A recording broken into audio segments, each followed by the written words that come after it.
Hello दोस्तों, नमस्ते, जय माता दी। मैं अपने चैनल सोनम मोदी लोकगीत, नेहा मोदी लोकगीत दोनों पे आप लोग का स्वागत करती हूँ। छोटा सा बहुत ही प्यारा बेटी विवाह गीत लेके आई हूँ। आप लोग सुनिएगा, कमेंट बॉक्स में ज़रूर बताइएगा कि कैसा लगा हमारा बेटी विवाह गीत। सोवत रहो माई मैया जी के गोदिया, रे मैया जी के गोदिया, रे सपना देखे आधी रात रे ललनवा, रे सपना देखे आधी रात रे ललनवा। सोवत रहो माई मैया जी के गोदिया, रे मैया जी के गोदिया, रे सपना देखे आधी रात रे ललनवा, रे सपना देखे आधी रात रे ललनवा।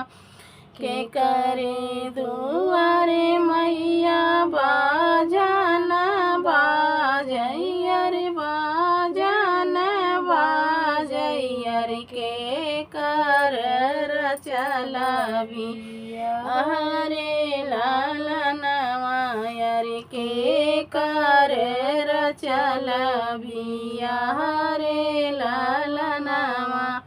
तोहरे दुआरे बेटी बाजन बाजैया, रे बाजन बाज, अरे तोहरा उर चलबिया रे ललनवा, रे तोहरा उर चलबिया रे ललनवा।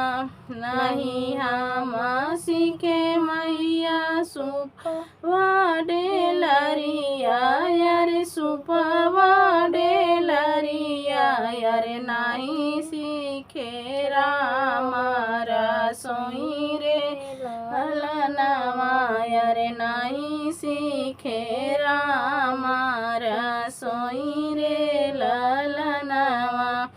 सासु ननद मिली मैया गारी आई, रे मैया गारी आई, अरे हमहू से सहायु न जाई रे ललनवा, रे हमहू से सहायु न जाई रे ललनवा।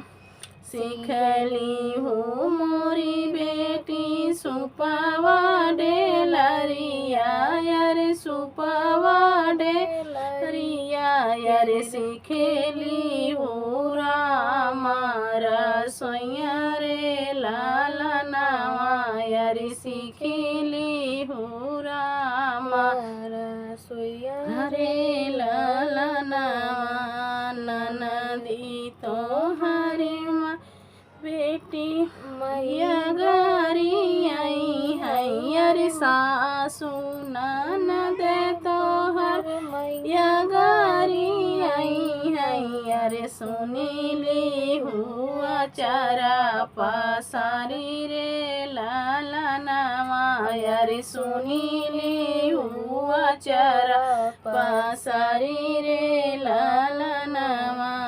सासु के मान्यू बेटी अपनी मायारिया, रे अपनी मायारिया, रे नसुरु के मान्यू अपन बाप रे ललनवा, रे ससुरु के मान्यू अपन बाप रे ललनवा। ननदी के मान्यू बेटी अपनी बहिनिया, रे अपनी बहिनिया, रे देवरा के मान्यू सगा भाई रे ललनवा, रे देवरा के मान्यू सगा भाई रे ललनवा। सासु ननद तोहर भैया गारी आई है, रे भैया गारी आई है, रे सुनीली हूँ आचरा पसारी रे लाला नावा अरे सुनीली हूँ आचरा पसारी रे लाला